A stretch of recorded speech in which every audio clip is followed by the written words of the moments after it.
audiences auxquelles j'ai participé, comme vous l'avez vu, quasiment tous les jours. Bon. Donc, je note que le parquet est extrêmement outrancier dans ses réclamations, notamment la réclamation de l'exécution provisoire qui frappe de manière,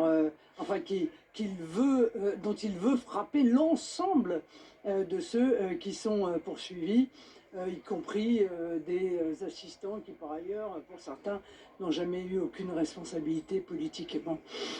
Moi, si vous voulez, aujourd'hui, il y a eu au moins un événement qui aurait pu nous faire sourire si les faits n'étaient pas, somme toute, aussi graves et les enjeux aussi importants. C'est l'aveu de Madame la procureure, quand elle a dit écoutez, sur ce contrat, je n'ai absolument aucun élément. Je réclamerais bien, mais je ne peux pas réclamer la relaxe parce que ça me ferait trop mal. Bon, écoutez, quand un procureur est capable de dire une chose pareille, il ne faut pas s'étonner après de la violence de ces réquisitions, de l'outrance de ces réquisitions. Je souhaite que le tribunal ne suive pas le parquet et entende, encore une fois, l'ensemble des arguments que nous avons pu développer.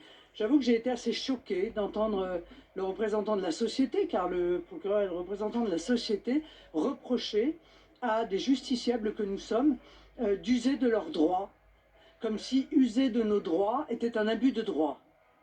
C'est pas la première fois que ces reproches sont faits, mais je rappelle qu'il appuie la lourdeur des demandes qu'il effectue sur le fait que nous ayons bénéficié des droits que nous accordent la Constitution et la loi. C'est encore un élément, je pense, révélateur. Voilà.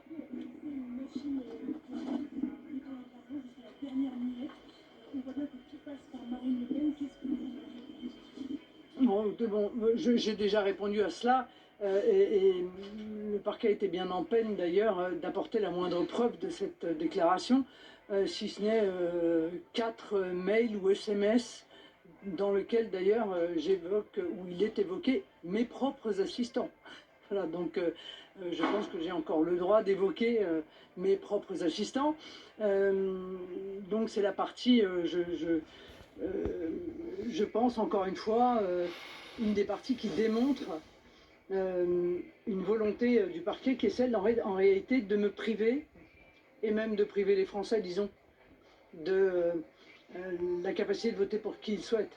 En fait, c'est ça, l'objectif, c'est ça. On sent bien que tout ça avait peu d'intérêt pour le parquet. La seule chose qui intéressait le parquet, c'était Marine Le Pen.